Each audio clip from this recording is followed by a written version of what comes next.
Rashidah akan menerangkan mengenai satu topik iaitu pengurusan bahan allergen di Tehki Food Manufacturing Sdn Bhd.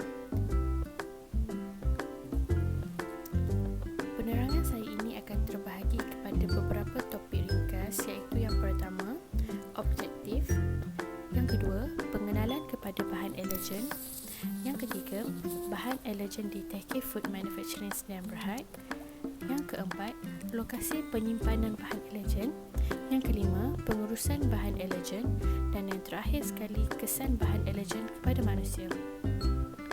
Jadi, kita ke topik yang pertama iaitu objektif latihan ini. Objektif pertama latihan ini diberikan kepada anda semua ialah kerana untuk memberi kesedaran dan pendedahan kepada kita sebagai pekerja di Tehki Food Manufacturing Sdn Bhd yang mengendali setiap bahan dari bahan mentah sehingga produk siap mengenai apa itu allergen.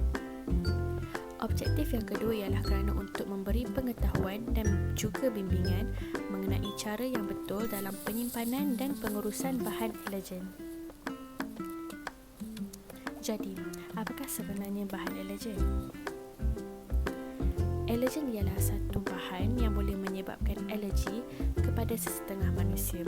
Alergi yang dimaksudkan di sini ialah jika seseorang itu memakan bahan allergen seperti kekacang contohnya, beliau akan mengalami kegatalan kulit dan jika teruk lagi akan menyebabkan seseorang itu susah bernafas.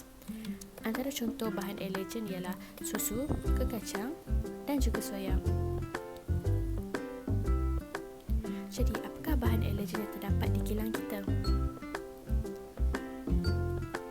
Bahan allergen di Tehki Food Manufacturing terbahagi kepada 4 elemen iaitu gandum, soya, oat dan juga bijan.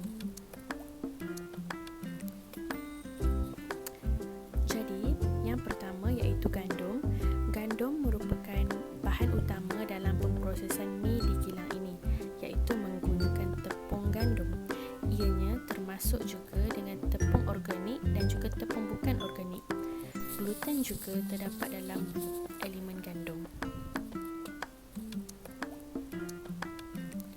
Seterusnya ialah soya. Ianya termasuk juga dengan soy powder ataupun tepung soya dan juga soya hitam. Seterusnya ialah oat. Oat termasuk rolled oat, black oat dan juga crude oat. Contoh bahan allergen yang terakhir ialah bijan. Minyak bijan atau lebih dikenali dengan sesame oil.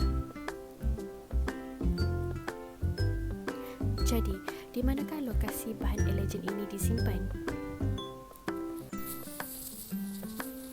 Terdapat 3 lokasi penting penyimpanan bahan allergen. Yang pertama, di bilik simpanan sejuk. Kebiasaannya di sini disimpan tepung organik dan juga wholemeal. Yang kedua ialah ruang penyimpanan bahan mentah. Sudah tentu ianya disimpan di warehouse. Jadi antara alternatif pihak warehouse ialah untuk mengasingkan bahan allergen dan bahan bukan allergen dengan cara mengasingkan rak dan juga menyediakan label bagi setiap rak bahan allergen.